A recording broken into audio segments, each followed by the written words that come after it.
Un livre pour retracer le règne du roi Dada Tiaou Aditi, deuxième roi du royaume de Savalou et fondateur de Logozoré. L'initiative est à mettre à l'actif de Paten Didéou Tiaou, acteur culturel.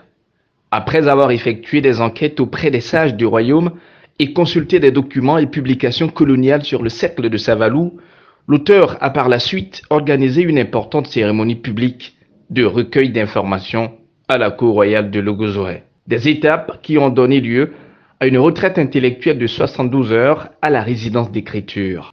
Le document qui sortira de sa résidence présentera un aperçu historique sur le règne du roi Tiaou Aditi et la rédaction d'une pièce de théâtre qui exposera les actions réelles et les qualités d'homme de pouvoir qui était le deuxième roi de Savalou. Le roi Tiaou étant sur le trône en 1722, il est parti en 1769.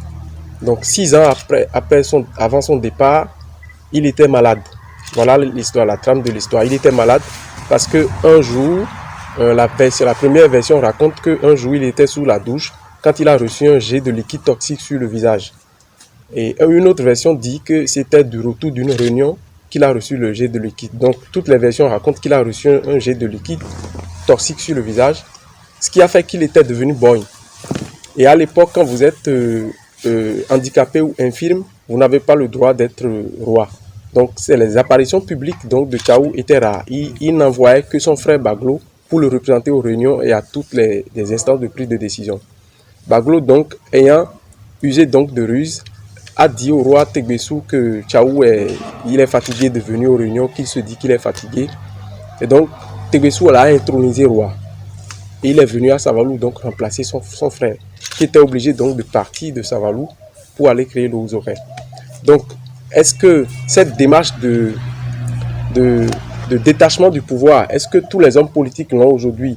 Est-ce que c'est une question de naïveté ou est-ce que c'est une question de lâcheté ou est-ce que c'est une question d'assurance ou de quelqu'un qui est responsable, qui sait que son peuple ne devra pas être objet d'affront, de lutte et de carnage, s'est dit je me retire tant que j'ai d'autres espaces à explorer, je vais donc explorer d'autres et créer d'autres royaumes.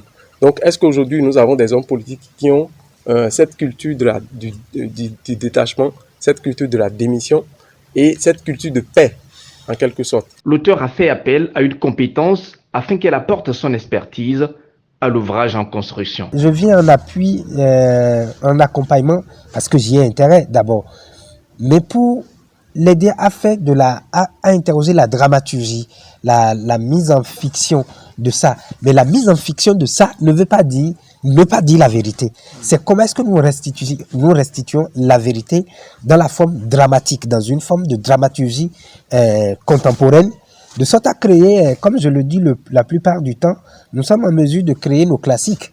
Jean Plia a déjà fait un très très bon classique sur Kondo.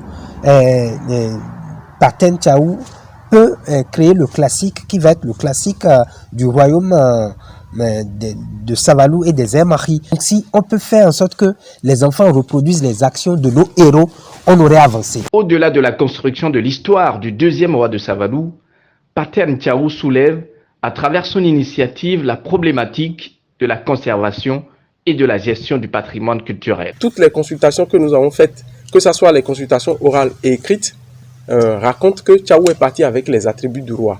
C'est dit que tout ce qu'on utilise, le collier magique de Sora, la pelle magique, la canne magique et le trône, tout ça, Tiaou est parti avec.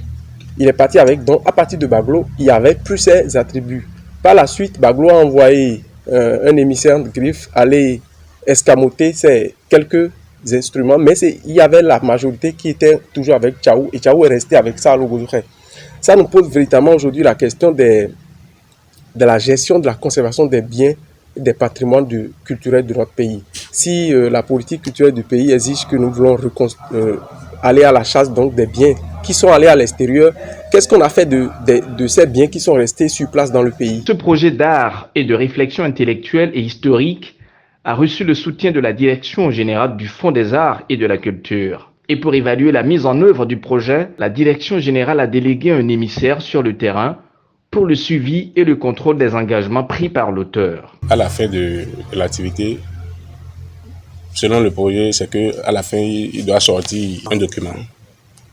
Tu vois, il doit sortir un document et nous attendons de lui que le document soit vraiment réalisé et qu'il nous envoie les exemplaires. L'histoire et le règne du roi Tchaouaditi seront bientôt publics et connus du grand monde.